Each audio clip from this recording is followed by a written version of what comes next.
Christ. In the name of the Father, the Son, and the Holy Spirit. Amen. I would like to tell you two tales of international gathering of the youth.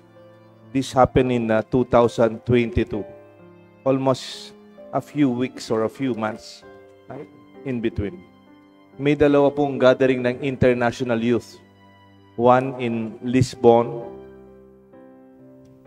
gathered by Pope Francis, and the other is in Korea, South Korea. It's called an international jamboree. These two tales of two big international gatherings have something in common, but have something in different in its essence. There's this noticeable difference. Bigyan ko po kayo ng kwento sa dalawang gathering ng mga youth. Una, yung 25th World Scout Jamboree held August 2023 at South Korea.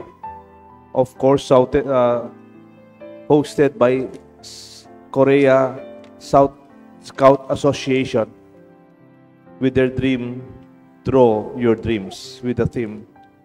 Yung gathering po, napakalaki. Biro po, 43,000 participants from 158 countries na nagpunta sa South Korea in August 2023.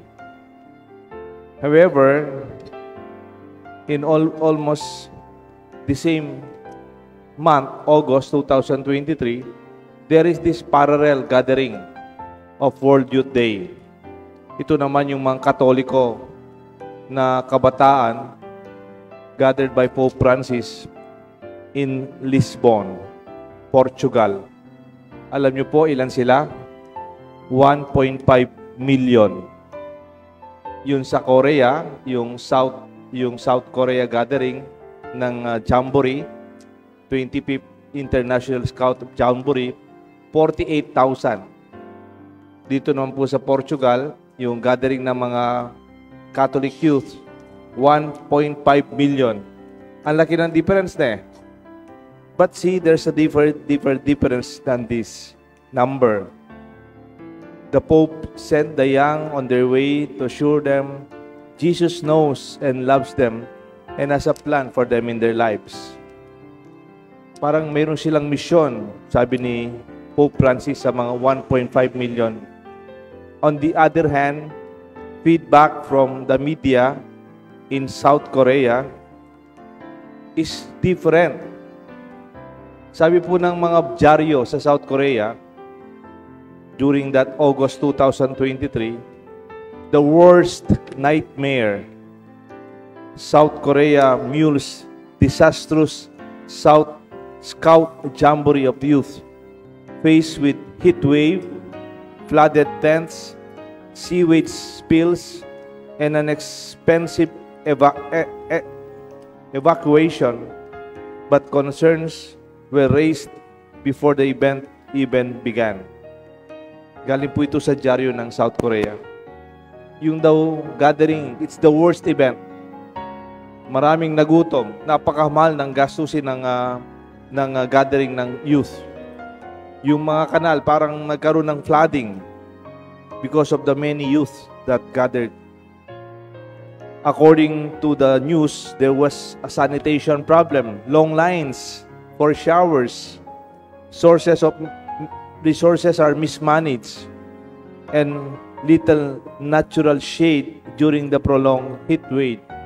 Sa dami ng kabataan, may init daw masyado sa South Korea. Hundreds people were taken ill from the heat, from the insect-related ailment, the Guardian News. Ito po yung complaint sa South Korea. Nagko-complain sila. Mainit, mahaba yung pila, maraming nagkasakit, ang daming mosquitoes, napakamal ng mga lodging and so on. On the other hand, yung kaparallel nilang World Youth Day in Lisbon, Portugal, sabi naman, it was a beautiful experience. During his in-flight press conference, from Lisbon, Pope Francis speaks enthusiastically about the experience. He was so very enthusiastic about the experience, with hundreds of thousands of young people joining the World Youth Day in 2023. Tignan niyo po yung pagkakaiba. Yung news sa South Korea, ang tawag nila the worst nightmare. Si Pope Francis naman, ang tawag niya sa kanilang experience sa Lisbon, 1.5 million, a beautiful experience. Anong pagkakaiba? Baka sabi nyo, siguro siyempre, si Pope Francis ang nagsabi niyan. Siyempre, maganda yung attitude niya. Siyempre, si Pope Francis, Pope siya. Pero tingnan niyo po dito, mayroon po siyang kabataan nagsisimba sa Clark, sa Chapel 2, na nag-attend ng World Youth Day sa Lisbon, sa Portugal. Nung Sunday, after the World Youth Day, sabi niya, Father, na-sunburn ako. ang haba ng pila. But I was so happy and inspired by her experience. I asked her if there are any inconvenience and problems during the days of the World Youth Day gathering. Di ba kayo nagka-problema? 1.5 million kayo.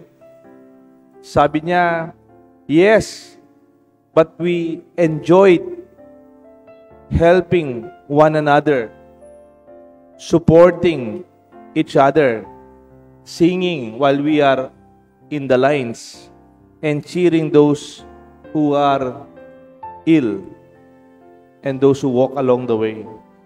Oo, mahaba yung pila. Pero habang nakapila kami, kumakanta kami. Tapos pag may nagkakasakit, we cheer them up. Pag may naglalakad na pagod na, pinapalakpakan namin para magkaroon ng inspirasyon. I asked her if the inconveniences and problems during the days of the World Youth gatherings, she said yes, but they were helping each other. They were supporting each other. They were singing along the lines, and they were cheering each other in the heat along their walks. It must be the same experience even in South Korea. But the word difference, the real difference, is the faith. Yung pananampalataya ng nasa Lisbon. Yung nasa South Korea, 48,000, they were complaining. Ang tawag, worst nightmare. On the other hand, Pope Francis, and even a personal experience of one who attended World Youth Day, 1.5 million, mahaba din yung pila. Summer din, sa Europe, mahinit din. Pero sabi niya, it was a beautiful experience. The optics of the youthful pilgrims and the passion of the faithful witness to the inspiration and the beautiful experience. They were called to become missionaries. My dear friends, the gospel today, there are many people who are going to Jesus for healing. They are not desperate. They are hopeful. Maraming naglalakad, pumupunta, pumipila kay Jesus. Hindi yung galit sila sa Diyos o wala silang nakikitang nangyayaring mabuti, but they were cured because they touched Him. They were pressing upon Him to reach out so that they will be healed. The optics of the faith, it was passionate and it was a vocation. You can experience the same experience. You can complain or you can praise the Lord and do good in whatever situation where we are. This is the good news, and this is our invitation today. The Father, the Son, and the Holy Spirit. Amen.